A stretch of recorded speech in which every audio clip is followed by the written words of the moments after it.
ഒരു തെണ്ടിപ്പട്ടിയുടെ വിശപ്പും ഒരു കാക്കയുടെ വിശപ്പും പൂച്ചയുടെ വിശപ്പും ഒന്ന് തിരിച്ചറിയുക, അതിന് തീറ്റി കൊടുത്തിട്ട് കഴിക്കുക. അപ്പോൾ മാത്രമേ നമ്മുടെ ആത്മാവിൻ്റെ ഐക്യം നമ്മൾ പ്രയോഗത്തിൽ കൊണ്ടുവരത്തുള്ളൂ. ഇത് നമുക്കെല്ലാവർക്കും ചെയ്യാൻ പറ്റുന്ന കാര്യമാണ്.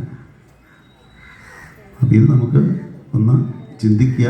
ഇവിടെ ഒന്നും മതപരമായ യാതൊരു പരിഗണനകളില്ല. ഇത് ക്രിസ്ത്യാനിക്ക് മുസ്ലിമിനൊക്കെ ചെയ്യാൻ പറ്റുന്നതാണ്. അതുകൊണ്ടാണ് ഹിന്ദു എന്നുള്ളതൊരു ജീവിത രീതിയാണെന്ന് പറയുന്നത്. പിന്നീട് വരുന്നതാണ് പിതൃതർപ്പണം.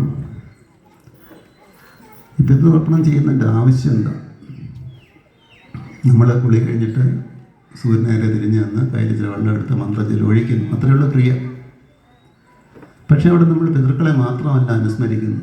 നമ്മുടെ ആചാരം അനുസരിച്ചിട്ട് നമ്മൾ ഗുരുജനങ്ങളെ, ദേവതകളെ, ഗ്രഹങ്ങളെ, അല്ലെങ്കിൽ മനുഷ്യരെ, സാഗരങ്ങളെ, പർവ്വതങ്ങളെ, നമ്മളെ സംരക്ഷിക്കുന്ന, നമ്മളെ അനുഗ്രഹിക്കുന്ന എല്ലാ ശക്തികൾക്കും നമ്മൾ തർപ്പണം ചെയ്യും.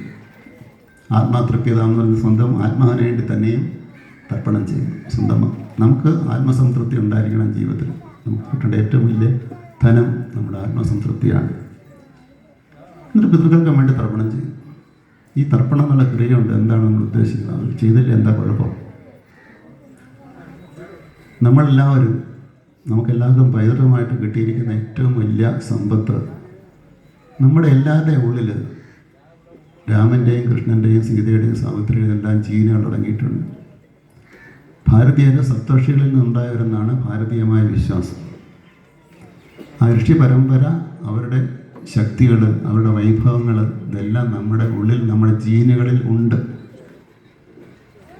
അതിനെ ഉണർത്തിയെടുക്കേണ്ട ഉത്തരവാദിത്വം നമുക്കാണ്. ഉണർത്തിയെടുത്താൽ നമുക്ക് തന്നെ വളർത്തിയെടുക്കാം. ഉണർത്തിയെടുത്തില്ലെങ്കിൽ നമ്മുടെ ഉള്ളിൽ രാമനും കൃഷ്ണനും മാത്രമല്ല ഉള്ളത്. നമ്മുടെ എല്ലാം ഉള്ളിൽ നമ്മളുടെ ആക്രമണകാരികൾ, അവർ ചെയ്ത ക്രൂരകൃത്യങ്ങൾ, ദുര്യോധന, ദുശാസന, ശൂർപ്പണഖ, പൂതന, ഇവരെല്ലാം നമ്മുടെ ഉള്ളിൽ തന്നെയുണ്ട്. അവരെ ഉണർത്തിയെടുക്കാൻ നമ്മൾ യാതൊരു പ്രയത്നവും ചെയ്യേണ്ട ആവശ്യമില്ല.